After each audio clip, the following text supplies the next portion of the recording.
Hello. Yeah, sorry guys, I think I hit the wrong button. No worries.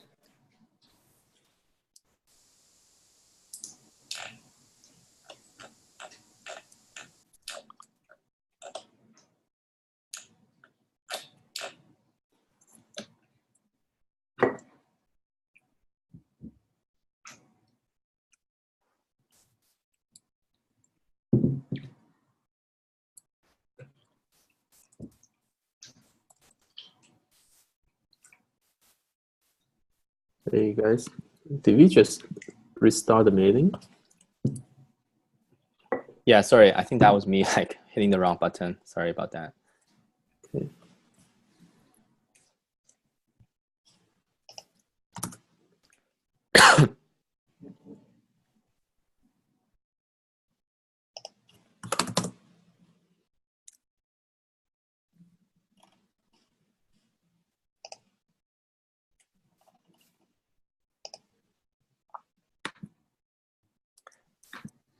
Right, I think let's give a couple of minutes. I think let's start it one more. Let's wait for one more minute and get started. Yep.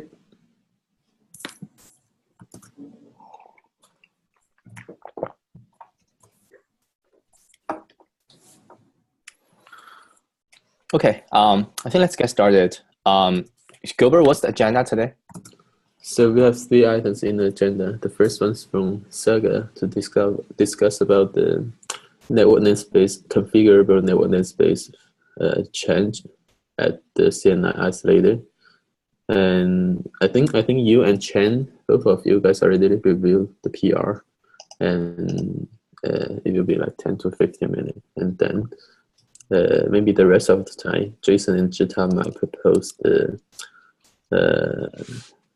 container file system space limitation. And they already have a design.com post.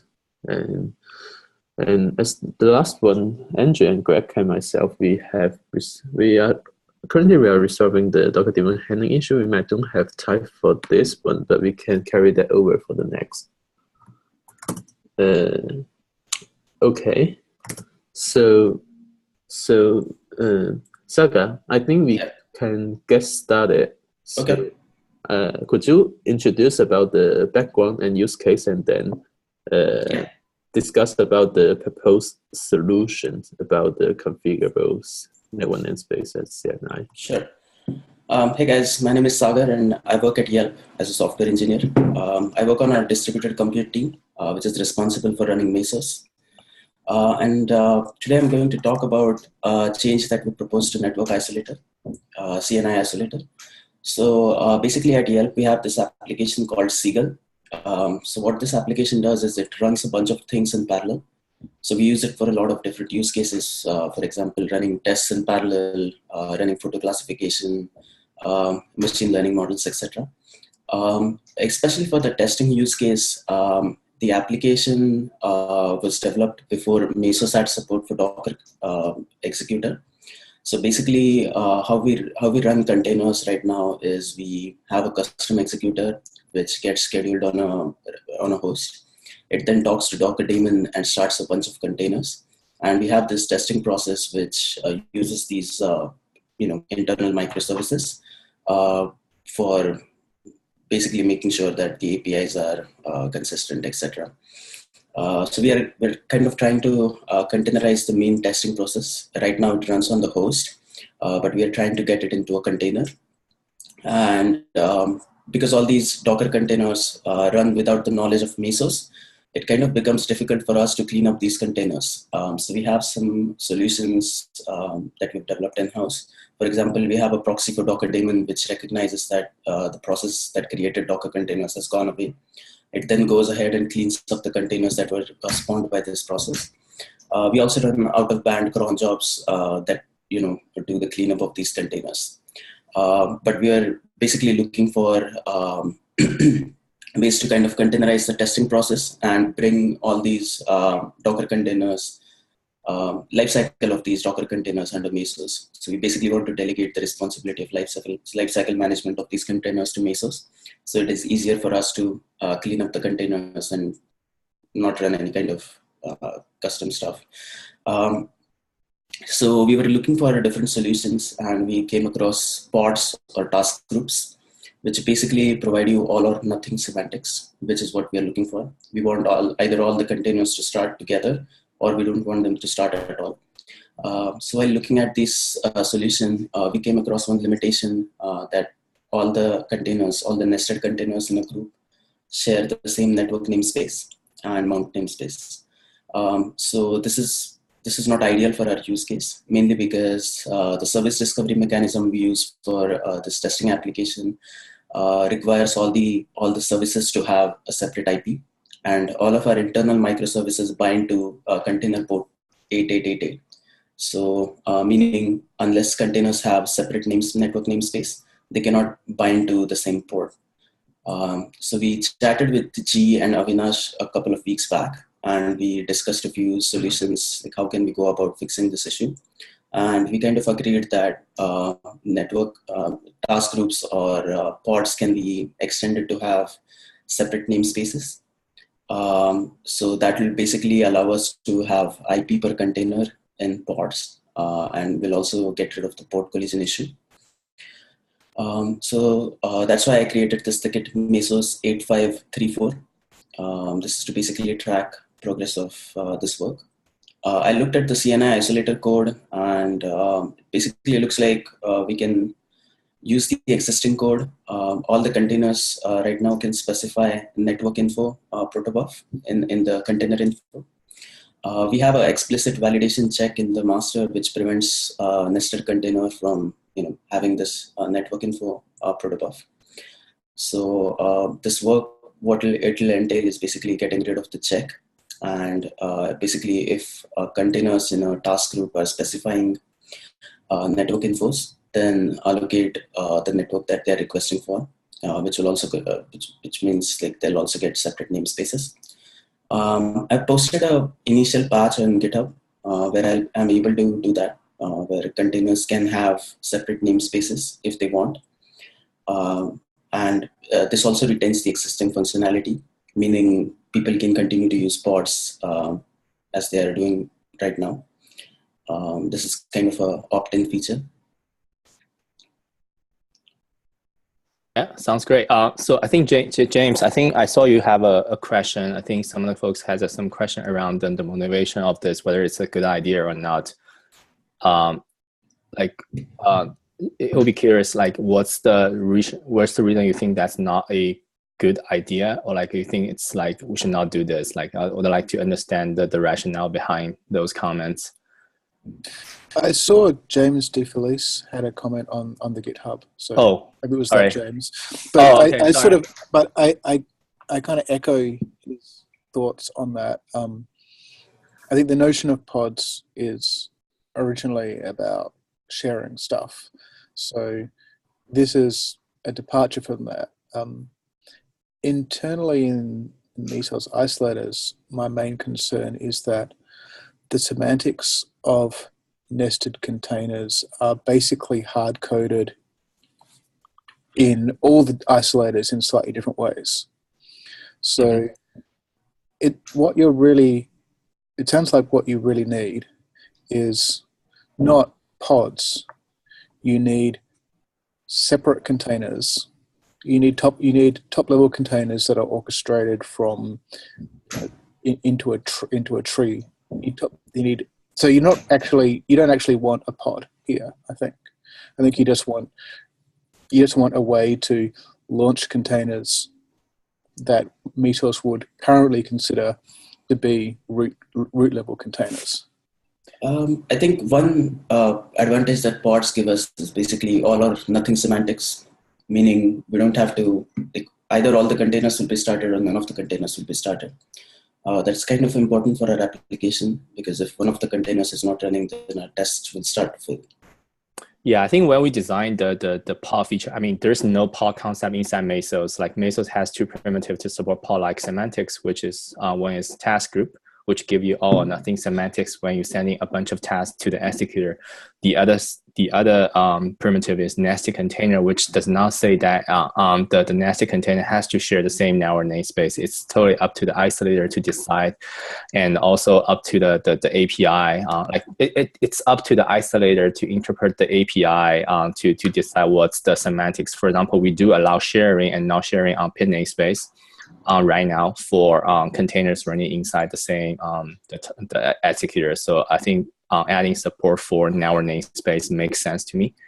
It's just like a more flexible way to support different use cases. I don't think we should dictate that everything should follow the same semantics, like every single nested container should share the same network namespace. We never state that when we design the kind of pod feature. It's not really pod, just task group plus nested container in Mesos. That's my take. Yeah, you said flexible, but I heard complex. Right, that's the trade-off. Right. But sounds like we do have. If you have a custom executor already, then would it be possible to send a launch group to the custom executor and have the custom executor launch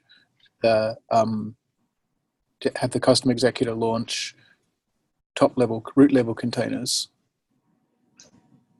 That's doable, but we're kind of trying to get rid of the custom executor because all it does is right now schedules containers, and pods provide the functionality out of the box, right, to launch a bunch of containers. Yeah, I guess my concern around this is that I don't feel like Mesos really defines the semantics of nested containers very well today. Like, without actually going and reading a whole bunch of code, it's very difficult to know what a nested container means and what a pod means and what all this stuff means and how all the isolators work together. And this sort of continues down that path of making it harder to understand. Though I think a use case is totally reasonable. Yeah, I think it's a trade-off. I think like Kubernetes went the other end where define a predefined semantics for all the pods, where we are trying to be flexible, but that also means complexity. Yeah, that's a trade-off. But sounds like we do have use cases for that, and we do have both use cases. I think the best thing we should do is adding documentation to make sure that those semantics are clearly documented. I think Gilbert has some documentation on I think at least I remember there's some documentation around pin namespace sharing or not sharing. But we should continue adding those documentation to make sure it's like just make people aware of those knobs that they can tweak for their containers. Sure. I mean, I know that ports isolator looks at whether a container is nested or not, and it also looks at whether you have a network or not. I don't remember whether, but that decision is going to have to be made consistent with what the CNI isolator does as well. Right. Yeah. So you can't isolate. That's kind of my point, is that the semantics of these things end up crossing multiple isolators. So if they're not well defined, then who knows? Right. Yeah, I think that's a good point. So we need to make sure that either we document these two isolators cannot be used together it can be used together, but like when you turn on this optional feature, then you should not use the other isolator. Yeah, that's a good point. The port mapping isolator, does that? Yeah, I think the port I mean, we already have the case right now. For example, the Twitter port mapping isolator is not compatible with CNI. It's not compatible with a lot of other isolators. So, yeah. Right, but I guess the point now is once you go down this path, then you start thinking, well, is the port mapping isolator compatible with what is the port mapping isolator semantics for nested containers? Can I have it? Say I want to have network. Say I wanted to use nested containers. Do they behave consistently between CNI and port mapping? I think it does not support nested containers. So yeah, I think like we haven't documented this, but we should document that the port mapping isolator, like you cannot use port mapping isolator in conjunction with nested container. It doesn't work. It simply doesn't work. Okay. So I understand the use case, and so for Yelp, you guys want to like launch a group of container with the same life cycle, which you can manage by using the default executor, while you also want to like have each of the container has its own network namespace and make it configurable sounds reasonable to me. And some other people might also be able to leverage this feature. My only concern is about the API. So are we introducing some inconsistency in the API because we have some namespace control via the Linux info in the container info, and for the network namespace, for the standalone network namespace for nested container, we need to add the network info in the container info. So imagine in the future, we're gonna have more configurable namespace for a container, and we will have a user from the API side, they have to define a different location to make those namespace configurable. So yeah, I just want to put that out, and if someone has concern about API things. Yeah, I think for networking, it's probably fine because I think network namespace alone doesn't mean anything because you cannot just use the network namespace itself. You have to assign an IP, set up the DNS, things like this. So that's the reason we have the network info to have those kind of more information about the network that the container wants to join. It's not just simply a network namespace. It's different than things like pin namespace, which is a simple Boolean flag saying that you want to share the pin namespace or not.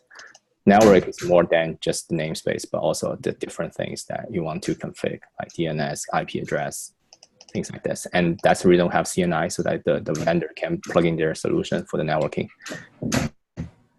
Segar, I have a side question. Did you explore using a scheduler for this application? So we already have we run one framework per run. Like when user triggers a run, that we basically spawn a new framework, and that is responsible for running all the tests or running all the jobs in the machine learning model or something like that. But I think going beyond that, are you suggesting that we should have a scheduler for a single pod? Well, I guess that's one thing that I thought of is that if you want to launch, 8 co-located containers on the same host, scheduler could make that decision, and a scheduler could enforce the shared fate of those containers as well. Yeah, but that kind of complicates the control plane because scheduler then has to, make sure that the offer is sufficient for all the containers, basically look after all the containers and implement the all or nothing semantics within the scheduler. Yeah, it moves the complexity. It moves the complexity to a different place, clearly. So that's something we can look into. But I think since pods provide that functionality already, that's kind of like we are leaning towards that solution. To echo this point, Uber actually had some discussion about where to handle the complex logic, whether it's down to the agent execute isolated integration point. I think our feeling in our early research seems to suggest that handling this complexity down the stack may actually be easier because scheduler itself is a distributed system. It's actually already it's already non-trivial to get the distributed system correct, even when there's only one thing to schedule. And the collocation makes it almost exponentially complex. Versus on the agent input, the entire input stream is still pretty straightforward. It's easier to predict the behavior of the system and the agent if it's scoped to the single agent and all the execute is a later interaction there. Okay, thanks. Right, anything else? So I think, Saga, I did make some comments on that pull request. So I think the recovery path needs to do some change. Yeah, I wasn't aware of the recovery mechanism, but I'll look at it. Yeah, so I think I made pretty detailed comments on that. Like, I think once we fix the recovery path, that should be, it's definitely doable. It's not hard to do, and that should be okay. Good. Thanks. I'll take a look. Yeah, but I agree with you, James, that I look at the CNI isolator, like when I review the code, it's very complex. And I spent like several hours just trying to recall and just trying to like refresh my memory to understand all these kind of different use cases. I definitely agree with you that it's probably too complex. Yeah, we should probably document this. I think it's very hard to follow the code logic right now, given after like a year not working on that thing. Yeah, it's the trade-off between complexity and the feature. Okay, Gilbert, what's next? Sounds good. So yeah, we still have like around like 37 minutes. So we're gonna have Jason and Zhitao to discuss about the proposed design on the limiting container root file system size. So Zhitao, are you sharing your screen? I am. So yeah, I'm up. Okay, so I think today we're talking. I'm gonna talk about like roof like container roof file system isolation, the size isolation, and this is been like a long known problem for many people, I believe. And since right now like Mesos is able to launch Docker and like Apache images natively, and like right now for the containers, the root file systems are not being allocated for individual like containers. And right now an issue would be like a row container launch them from the image, and it writes a lot of data to the root file system and not tracked by the agent, and it could and then that directory, the root file system is shared by the work directory of the agent, and it's kind of a slice off from usually the host's root file system, and this would cause them the directory to be eventually filled up. And then causing the rest of the service system not functioning well. So Jason, can you zoom in a little bit on your doc? Yeah, sure. Do you need it to be a little bit bigger? Okay. Yeah. Sure. Okay, that sounds good. So since this is already a known issue, and we're like going to explore like several ways to to set like space limit for existing container root file systems, and so to ensure like all those containers, they are not like writing data unboundedly to a disk, and or at least that's in the considerable size, which is relatively much smaller than the root file system of or detached from the root file system of the host. And also we need to also consider like making it working with the existing isolators, like POSIX disk, which is the previously known as disk.du, and also disk.xfs. So without trying to introduce like a new dependency, or or at least minimizing that. Also tries to make this part of the target for task containers, nested containers, and standalone containers. So for their system, I think this is kind of the initiating the discussions, and there are several like solutions, and it's not like set in stone yet, and we're still also exploring. And this is not also this proposal is not targeting at the making root file system read only, even though it's pretty useful. But I think that's a different story than what we're talking about. So the background here is the for the root file systems from the containers, and we have several like mutable several ways to provision it, right? So for the mutable like root file system layers, we have different backends to handle that. And for there are 4 of them right now: byte mount and copy, and then overlay and AUFS. So for byte mount and copy, those two things are. Actually, for byte mount, it's read only, so we probably don't need to care too much about the size of that, because it's being written, so it's read-only and nobody writes to it. And copy, that's a little bit tricky. All of the content will be copied onto a root file system path. And for overlay, it actually creates them, two mutable directories, the upper and then worker. And overlay FS, the kernel module requires both of those directories to be under the same volume. And this is actually residing under the scratch directory of this backend. So for AreaFS, it's similar. And yeah, this is basically like the background. The POSIX disk isolator, it keeps tracking of the usage of the directories. Right now being like the sandbox, and trying to query like the size of it periodically. And then there's the XFS, which uses the XFS quota to actually set a part of it. Yeah, so we have a few like proposed like designs in here.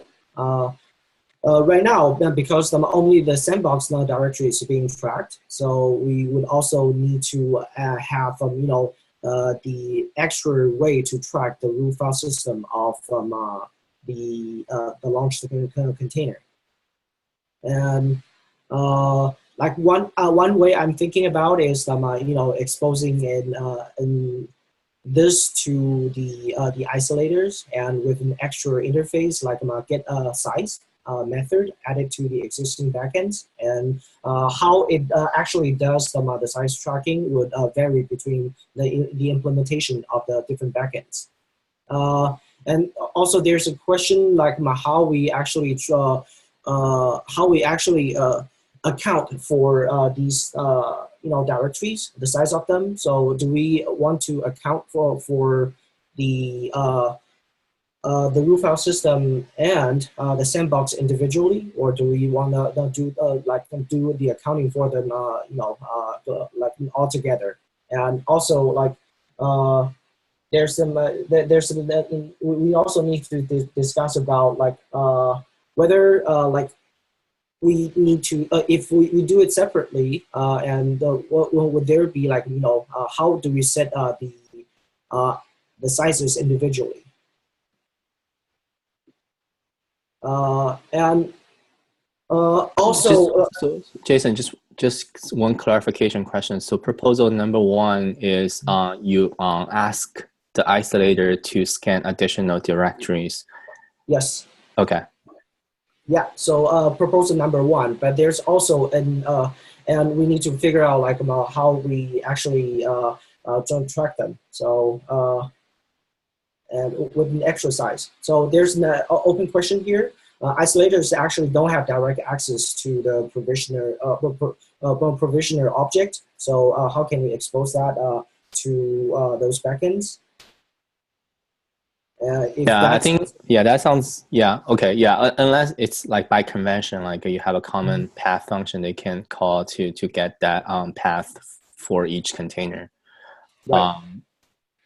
But yeah, it still will be tricky. I mean, it's also like backend specific, right? I can't imagine if you're using copy backend, then essentially the entire root FS is subject to that CODA control, because that's per container, where if it's overlay, only the upper dir or the work dir is subject to CODA control.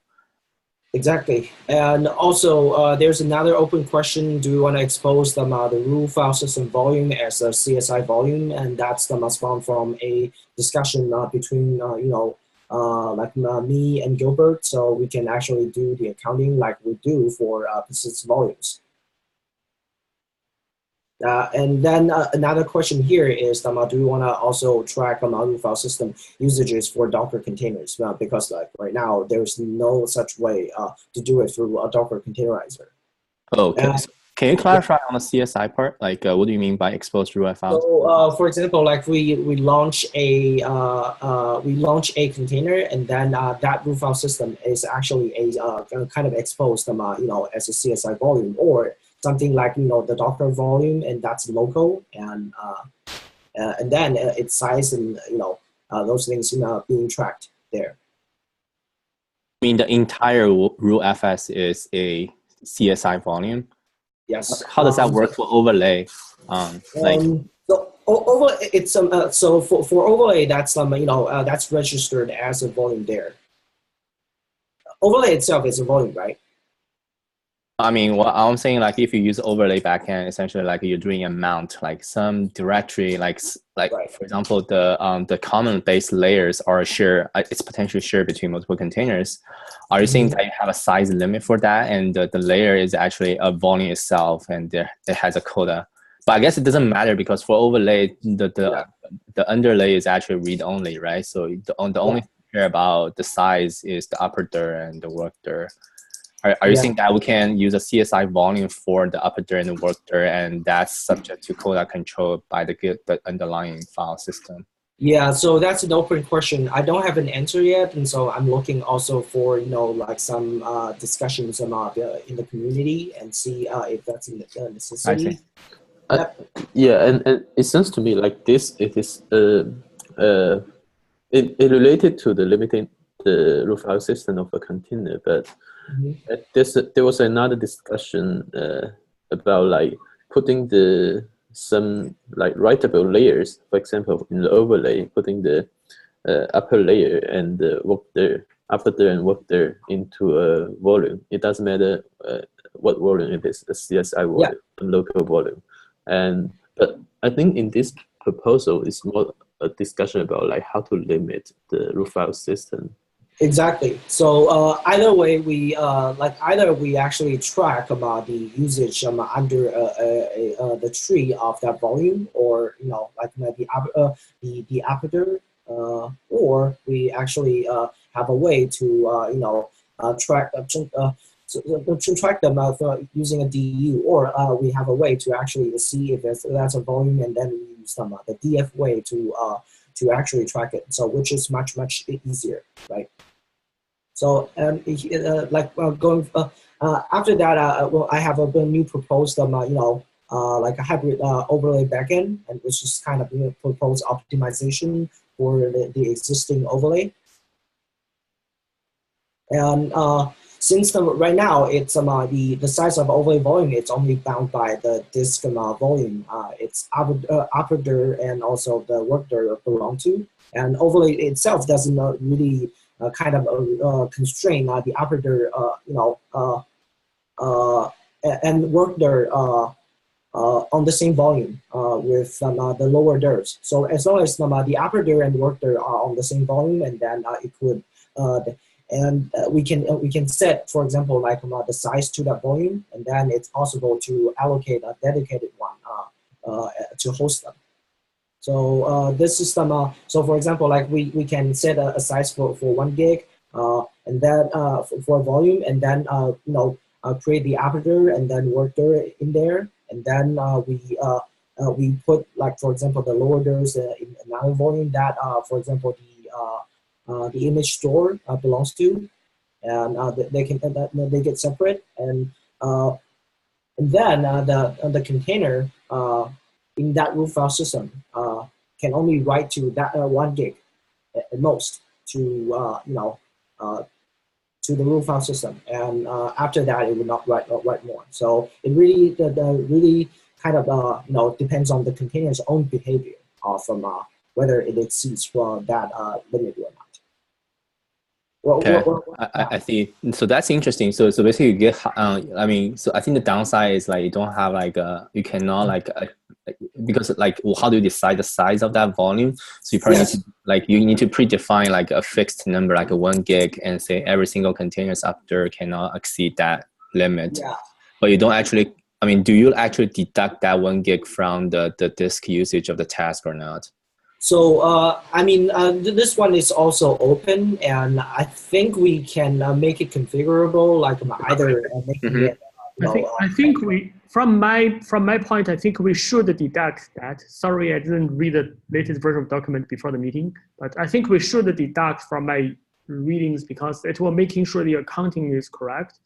Yeah. Also, I don't think users really care that much about what they leave in set. How much space they use in sandbox versus how much space it uses in other location on the disk, which is not on our sandbox. They only know we give them some disk space, they collect the use some amount, and that's it.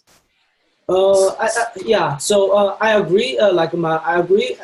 This can be the predominant way for our solution. And on the other hand, I do feel like if there's a need, we need to separate those, the accounting, and can we actually provide a flexible way to make them to be accounted like separately.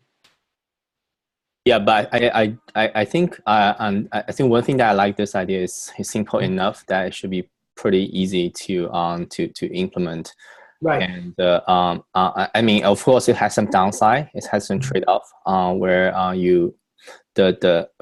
either you yeah, I think to get the usage of that upper dir, you still need to run some tooling to get that information.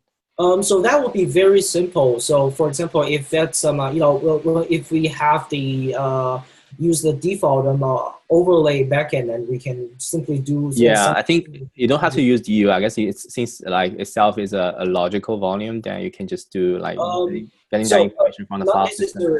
Not necessarily. So I think so the new hybrid overlay backend, I probably would like to create a new class for it as the backend implementation. So we can so we don't need to change the default overlay. Yeah, so that's what I'm saying. You add a new backend, and that one use LVM for upper dir, like LVM logical volume for upper dir and work dir. Is that exactly. Okay?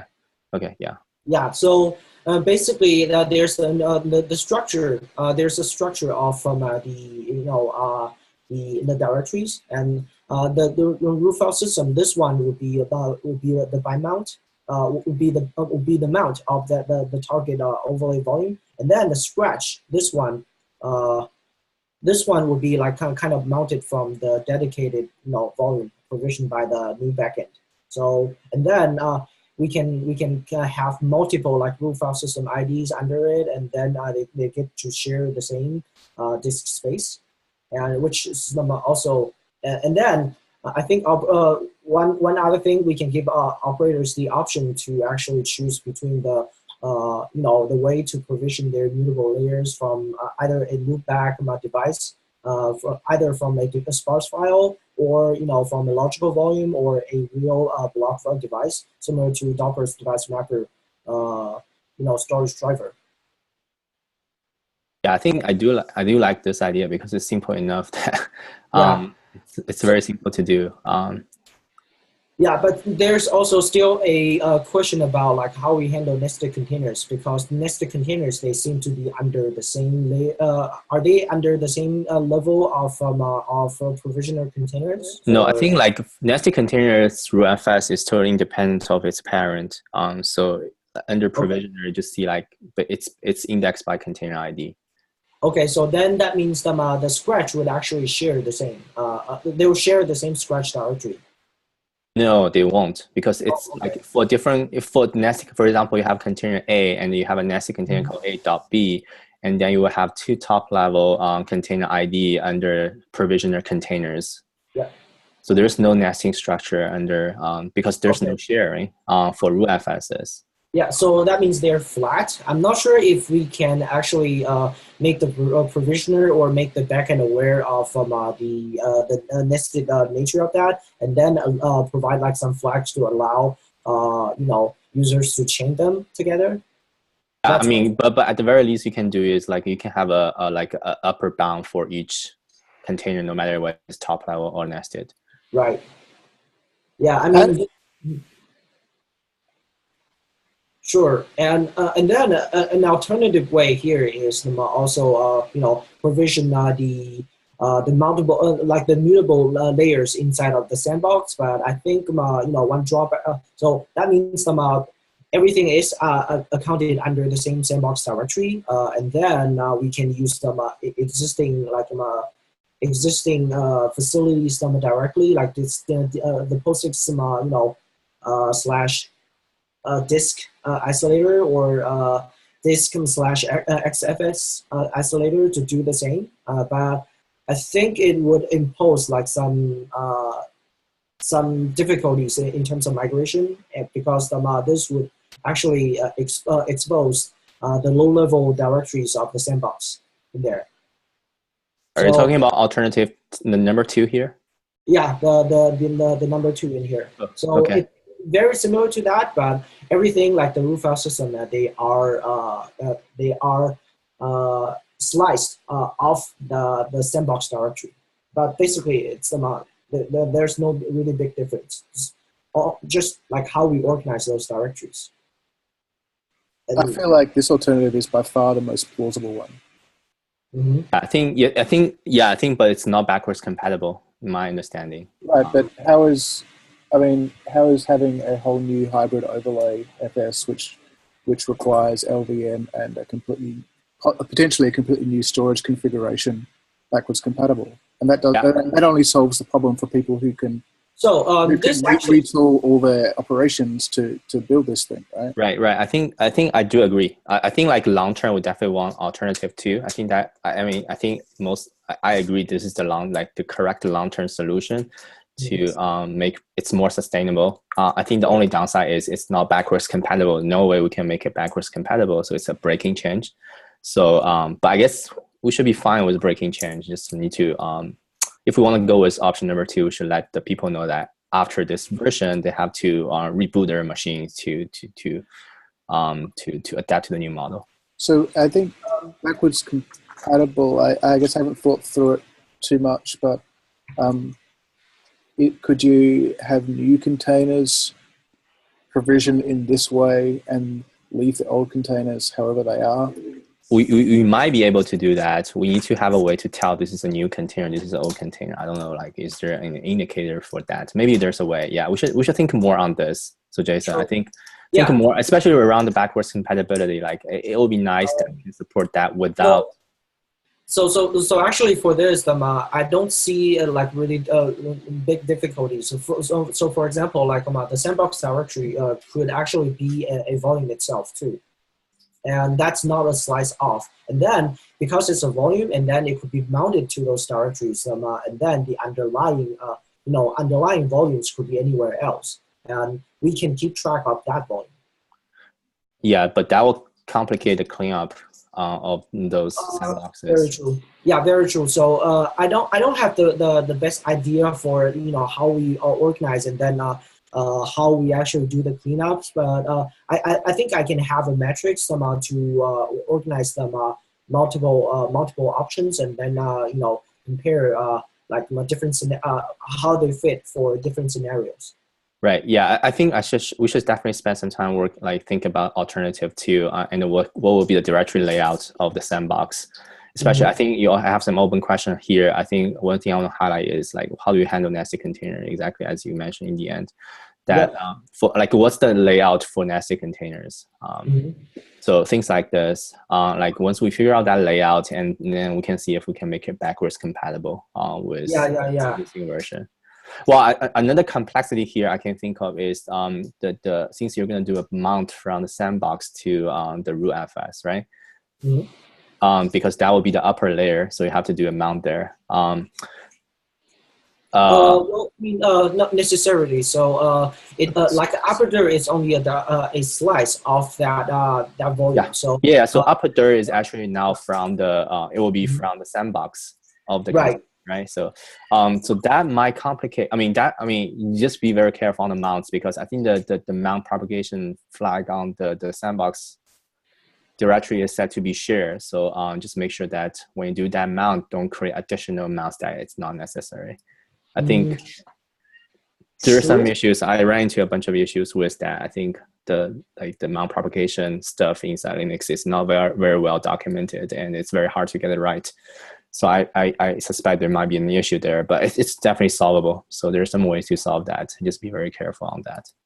Right. So I mean, in here, to add to that, I'm thinking whether we can, set the life cycle of from those things. Either we kind of tie them together, or detach them in some way. So for example, like the scratch directory, they can share the same life cycle of the same volume, but they can get unmounted as the container goes away. But like the sandbox, even though it uses the same volume, in the proposed case, and then it could be the last one to be cleaned up. Yeah, I kind of less worried about the cleanup because I think cleanup is just like unmount by the provisioner, right? So that should be okay. But the part that I'm worried about is so you do a mount from the sandbox when you do when you create a root FS. So you have to have some scratch directory from your sandbox.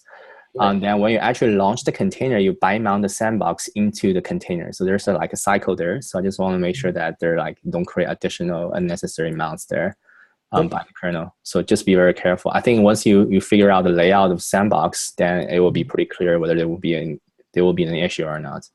Right. Okay.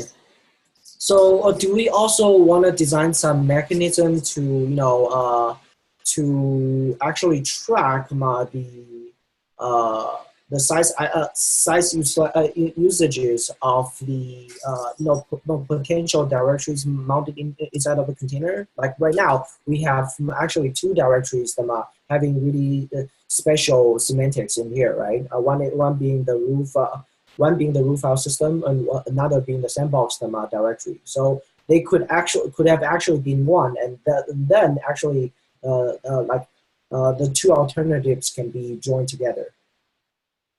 Yeah, I think right now, if I understand you correctly, I think right now the DU isolator, or I don't know about XFS, but DU isolator actually check for different disks. So if you have a persistent volume, you will scan both the sandbox and the persistent volume and then report the size and enforce the limit. So is it accounted twice, or? Well, it will just treat it like when you do go hit the statistics endpoint. Well, I don't know if it's statistics. Yeah, I think so. Then you're gonna see the usage of the disk per volume. You have 3 persistent volume, you will see the usage for all of them, 1 for each, and also another 1 for sandbox. So you're actually seeing 4 if you have 3 persistent volume. So if I think one thing, if I understand you correctly, you want to have a statistics for the scratch there, up there and work there for your root FS too. Yeah, or the way I'm thinking is we have the common interface for tracking the such directories, and then and then they can be done independently based on their implementation, based on their the volume implementation. So, all right. Yeah, sorry, I don't get the last question. I don't. So let's say for the sandbox directory, I think we can use the by default DU to track it. But if underlying directory is actually a volume and it's assigned dedicated to it, and we can actually do the DF and then also do some level of duplication. Yeah, so sure. Yeah, I think that's something that we don't have right now. Understand what's the underlying, whether it's a dedicated volume. Even for persistent volume, I think the way we do, we don't use DU. I don't know if we do that. I think we still use DU even if we know this is a mount volume and it's backed by a single logical volume. We still do DU. I think that's something that we can optimize rather than calling DU. We should call DF. No, I don't think it does. I think that POSIX isolator ignores mount volumes. Oh yeah, I think POSIX. Yeah, I think it's but how do we show the usage information? I thought we do. I don't know. I thought we do. I'm pretty sure we do. I think we just the enforcement will be skipped because there's no point of enforcing a disk quota for a mount volume because it's supposed to be enforced by the underlying file system. Oh, we definitely show usage. I've seen that. Okay, yeah, I'm pretty sure. I think, yeah, I wrote the code. I think I remember that. Anyway, so I think that for the Discma statistics, we do have a field of source to actually account for different sources we want to keep tracking, right? So maybe some facility we can provide in there. to be more, robust, and then we can allow for different implementation delegated to different, different way to provisioning those directories for a container. Mm-hmm. Yeah. Yeah. So maybe like some some refactoring needs to be done, or some kind of revised design needs to be done on top of what we already have. Yeah. Yeah. I think TLDR for the feedback here is definitely like flush out option number 2 down there.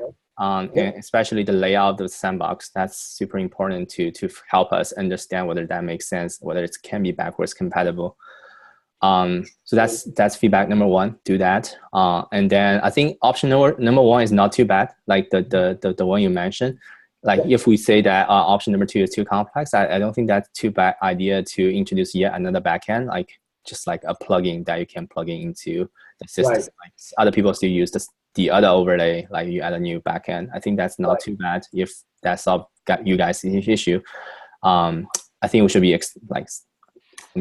I personally feel it's not too bad, but I think long term, I definitely agree that option number 2 is something that we want to do. I agree. I mean, number 1 is kind of a way to, as a trade-off, before we can have a follow solution to track everything under the same place. Yeah, and also I like the idea of like since we have CSI right now, we have the way to provision the CSI volume, and I like the idea. I like the direction of like using CSI volumes for whatever sandbox or persistent volume. I think we already support persistent volume, but we don't have the way to support using CSI volume for sandbox or using CSI volume for Scratchter. So that's an interesting direction that might need some thoughts on this. Yeah. Okay. So I mean, a lot of good like discussions, and I can I'll capture like the feedbacks in here, and then well, after we have some like better metrics to compare between those scenarios, and then we can have a follow-up discussion on this, I think. Yeah, sounds good. All right. Cool. Thank you. All right, Jason. cool. Thanks, Jason. Thank you. Okay, so we still have 5 minutes. Yeah. So do you want to discuss, or I think like maybe we move that to next week? Yeah. I think carried it over. 5 minutes is probably too short for that. Okay. Yep. All right. Okay. Okay. So I think just a reminder that we did some grooming last week. I just want to make sure like those tickets are being followed up. I think I did some other additional grooming after that meeting, but let's follow up on the things that that assigned to you and to make sure that it's being taken care of. Yep. All right. Sounds good. Cool. So Right. 5 minutes. See you guys. Bye-bye. Thanks, guys. Later. Bye. Mm-hmm. Bye. And then they basically,